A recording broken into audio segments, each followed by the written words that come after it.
நபிகள் நாயம் ஸல்லல்லாஹு அலைஹி வஸல்லம் அவர்கள் இந்த சூரத்துல் ஃபாத்திஹாவை நூர், ஒளி என்று சொன்னார்கள். இப்னு அப்பாஸ் ரலியல்லாஹு அன்ஹுமா அவர்கள் அறிவிக்கிறார்கள், நபி ஸல்லல்லாஹு அலைஹி வஸல்லம் அவர்களிடம் ஜிப்ரில் அலைஹிஸ்ஸலாம் அவர்கள் அமர்ந்திருந்தார்கள். நபி ஸல்லல்லாஹு அலைஹி வஸல்லம் அவர்களிடம் ஜிப்ரில் அலைஹிஸ்ஸலாம் அவர்கள் அமர்ந்திருந்தார்கள். அந்த நேரத்தில் மேலே இருந்து ஒரு சத்தம் வந்தது.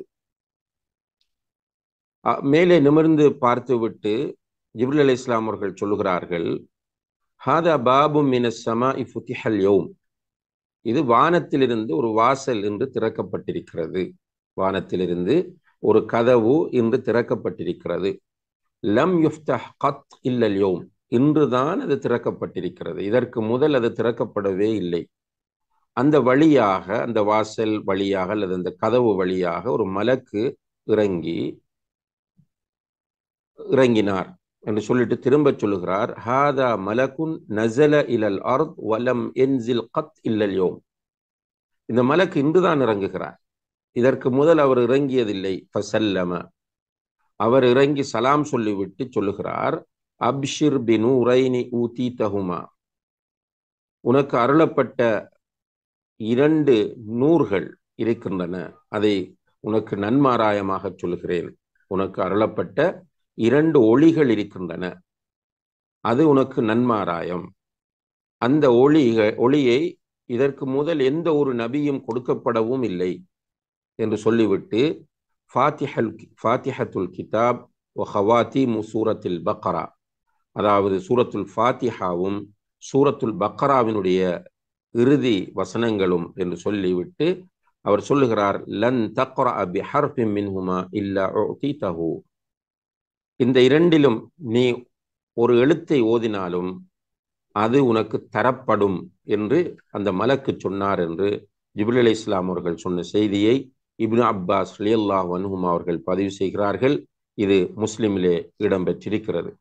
எனவே இந்த சூரத்துல் ஃபாத்திஹா ஒரு ஒளி, நூர் என்பதை இதன் மூலம் நாம் அறிந்து கொள்ளக்கூடியதாக இருக்கிறது. அதே போல் அல்லாஹு தஆலா சூரத்துல் ஹிஜ்ர் 87வது வசனத்திலே இதை அஸ்ஸபுல் மசானி என்று திரும்ப திரும்ப வரக்கூடிய 7 வசனங்களை கொண்டது என்று அல்லாஹு தஆலா இதை சிறப்பித்து சொல்லியிருப்பதை நாம் பார்க்கிறோம். அதுபோல அன்புள்ள சகோதர சகோதரிகளே, இந்த சூறாவினுடைய உள்ளடக்கத்தை நாம் பார்க்கிற போது இதிலே பல அற்புதமான விஷயங்கள் இருப்பதை நாம் பார்க்கலாம். குறிப்பாக ஒரு சிறிய சூறாவாக இருந்தாலும் இந்த சூறாவிற்குள் தௌஹீதினுடைய 3 வகைகளும் உள்ளடங்கப்பட்டிருக்கின்றன என்று இமாம் இப்னுல் கய்யிம் அல் ஜௌசிய்யா ரஹிமஹுல்லா அவர்கள் குறிப்பிடுகிறார்கள். இது ஒரு சிறிய சூறாவாக இருந்தாலும் தௌஹீதினுடைய 3 வகைகள், தௌஹீதை இலகுவாக புரிவதற்காக வேண்டி உலமாக்கள் அதை 3ஆக பிரித்து வழங்கப்படுத்தி இருக்கிறார்கள். தௌஹீதுல் ருபூபிய்யா, தௌஹீதுல் உலூஹிய்யா, தௌஹீதுல் அஸ்மா வஸ் சிஃபாத். இந்த 3 தௌஹீதுகளும் தான் தௌஹீதாகும். இதில் ஒன்றை விட்டு மற்றது தௌஹீத் என்கிற பூரணத்துவத்தை பெற மாட்டாது.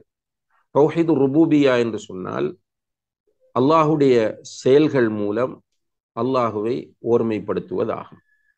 அல்லாஹுடைய செயல்கள் மூலம் அல்லாஹுவை ஓர்மைப்படுத்துவது. தௌஹீதுல் உலூஹியா என்றால் அடியார்கள் அவர்களுடைய செயல்கள் மூலம் அல்லாஹுவை ஓர்மைப்படுத்துவதை குறிக்கும். தௌஹீதுல் அஸ்மா வஸ்ஸிஃபாத் என்றால் அல்லாஹுடைய பெயர்கள் பண்புகள் விஷயத்தில் அல்லாஹுக்கு இணை துணை எதையும் ஏற்படுத்தாமல் அல்லாஹுவை தூய்மைப்படுத்துவதை குறிக்கும். இந்த 3 தௌஹீதும் சூரத்துல் ஃபாத்திஹாவில் இடம்பெறுவது என்பது சூரத்துல் ஃபாத்திஹாவுக்கு இருக்கிற ஒரு சிறப்பு என்பதை இமாம் இப்னுல் கய்யிம் அல் ஜௌசிய்யா ரஹிமஹுல்லா அவர்கள் சுட்டிக்காட்டுகிறார்கள். அதுபோல அன்புள்ள சகோதர சகோதரிகளே, இந்த சூரத்துல் ஃபாத்திஹாவினுடைய இன்னும் ஒரு மிக முக்கியமான சிறப்பு என்னவென்று கேட்டால், இந்த சூரத்துல் ஃபாத்திஹா நம்முடைய இதயங்களுக்கு ஒரு மருந்தாக அமைகிற அதே நேரத்தில் நம்முடைய உடலில் ஏற்படக்கூடிய நோய்களுக்கும் மருந்தாக அமைகிறது என்பதை நாம் ஹதீஸ்களிலே பார்க்கிறோம். ரசூல் ஸல்லல்லாஹு அலைஹி வஸல்லம் அவர்களுடைய காலத்தில் நடந்த ஒரு நிகழ்வு. அபூ சயீத் அல் ஹுத்ரி ரலியல்லாஹு அன்ஹு அவர்கள் சொல்லுகிறார்கள், நாங்கள் ஒரு பிரயாணம் சென்றோம். அந்த பிரயாணத்திலே ஒரு போகிற வழியிலே ஒரு ஊர் வருகிறது. அந்த ஊருக்குள் நாங்கள் நுழைந்து எங்களுக்கு விருந்து தருமாறு அவர்களிடம் கேட்டபோது அவர்கள் எங்களை விருந்தாளிகளாக ஏற்றுக்கொள்ள மறுத்து விட்டார்கள்.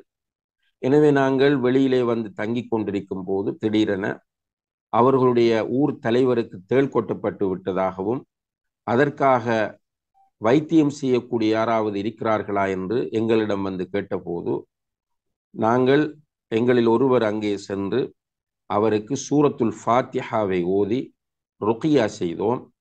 அவர் குணமடைந்தார். ரசூல் ஸல்லல்லாஹு அலைஹி அந்த குணமடைந்ததும் அவர்களிடமிருந்து ஆடுகளை அதற்கு பதிலாக நாங்கள் வாங்கி எடுத்தோம். அல்லாஹுடைய தூதர் ஸல்லல்லாஹு அலைஹி வஸல்லம் அவர்களிடம் சென்று அது தொடர்பாக சொன்னபோது அல்லாஹுடைய தூதர் ஸல்லல்லாஹு அலைஹி வஸல்லம் அவர்கள் அந்த ஆட்டிலிருந்து எனக்கும் தாருங்கள் என்று சொல்லிவிட்டு இது ருக்கியா என்பதை அங்கீகரித்தார்கள் என்பதை அந்த ஹதீஸ்லே நாம் பார்க்கிறோம். அந்த இடத்திலே தேள் கொட்டப்பட்ட ஒருவருக்கு, அவர் ஒரு முஸ்லிம் அல்லாதவராக இருந்தும் அவருக்கும் அது பயன் தந்திருக்கிறது என்பதை நாம் பார்க்கிறோம். எனவே அன்புள்ள சகோதர சகோதரிகளே, சூரத்துல் ஃபாத்திஹா ஒரு அற்புதமான நோய் நிவாரணியாகும். இமாம் இப்னுல் கய்யிம் அல் ஜௌசியா ரஹிமஹுல்லா அவர்கள் சொல்லுகிறார்கள், அவர்கள் மக்காவில் இருந்த காலப்பகுதியில் தனக்கு ஏதாவது ஒரு நோய் வந்தால், ஒரு பிரச்சனை வந்த உடம்பில் ஏதாவது ஒரு இடத்தில் ஒரு வலி வந்தால் கூட அவர்கள் இந்த சூரத்துல் ஃபாத்திஹாவை ஓதி தடவிக்கொள்வார்கள் என்று சொல்கிறார்கள். உடனே குணம் கிடைத்து விடும் என்று. இப்ப இது உண்மையிலேயே இதை நாம் சரியாக புரிந்து நம்பி நம்முடைய உடம்பில் ஏற்படக்கூடிய நோய்களுக்காக இதை ருக்கியாவாக பயன்படுத்த வேண்டும். இதை பயன்படுத்தினால் அற்புதமான முறையில் அல்லாஹ் நமக்கு ஷிஃபாவை தருவான். இது அல்லாஹுடைய தூதர் அங்கீகரித்த ஒரு விஷயம். இரண்டாவது, பிராக்டிக்கலாக நடைமுறை ரீதியாக பரீட்சிக்கப்பட்ட ஒரு விஷயம் இது. எனவே சூரத்துல் ஃபாத்திஹாவுக்கு இருக்கிற மிக அற்புதமான ஒரு சிறப்பாக இதை நாம் பார்க்க வேண்டியிருக்கிறது. அல்லாஹின் மீது தவக்குல் வைத்தவர்களாக நபி ஸல்லல்லாஹு அலைஹி வஸல்லம் அவர்கள் இந்த சூரத்துல் ஃபாத்திஹாவை நோய் நிவாரணி என்று அடையாளப்படுத்தி இருக்கிறார்கள் என்ற அந்த நம்பிக்கையோடு, அல்லாஹ் இந்த சூறாவை ஓதினால் நோயை குணப்படுத்துவான் என்கிற அந்த உறுதியோடு யாரெல்லாம் இந்த சூறாவை ருக்கியாவாக பயன்படுத்துகிறாரோ நிச்சயமாக அவருக்கு இதிலே சுகம் இருக்கிறது என்பதை நாம் புரிந்து கொள்ளலாம். இது சூரத்துல் ஃபாத்திஹாவுக்கு இருக்கிற இன்னும் ஒரு சிறப்பம்சமாக காணப்படுகிறது. அதே போல இந்த சூரத்துல் ஃபாத்திஹாவுக்கு இருக்கிற இன்னும் ஒரு சிறப்பம்சம் என்னவென்றால், புகாரியிலே வரக்கூடிய ஒரு ஹதீஸ், நபி ஸல்லல்லாஹு அலைஹி வஸல்லம் அவர்கள் சொல்கிறார்கள், இமாம் தொழுகையிலே இருக்கும்போது இமாம் கைரில் மக்தூபி அலைஹிம் வலத்தால்லீன் என்று சொன்னால் நீங்கள் ஆமீன் என்று சொல்லுங்கள். அல்லாஹுடைய தூதர் சொல்கிறார்கள், நீங்கள் ஜமாத்தோடு தொழுகிறீர்கள், உங்களுக்கு முன்னால் நிற்கிற இமாம் சூரத்துல் ஃபாத்திஹாவை ஓதிக்கொண்டு வந்து கைரில் மக்தூபி அலைஹிம் வலத்தால்லீன் என்று சொல்லி முடித்தால் நீங்கள் ஆமீன் என்று சொல்லுங்கள். ஃபமன் வாஃபக கௌலுஹு கௌலல் மலாயிகா குஃபிர லஹு மா தகத்தம மின் தம்பி. யாருடைய ஆமீன் மலக்குகளுடைய ஆமீனோடு இணைந்து வருகிறதோ, நம்ம ஆமீன் சொல்லும் போது மலக்குகளும் ஆமீன் சொல்லுகிறார்கள்.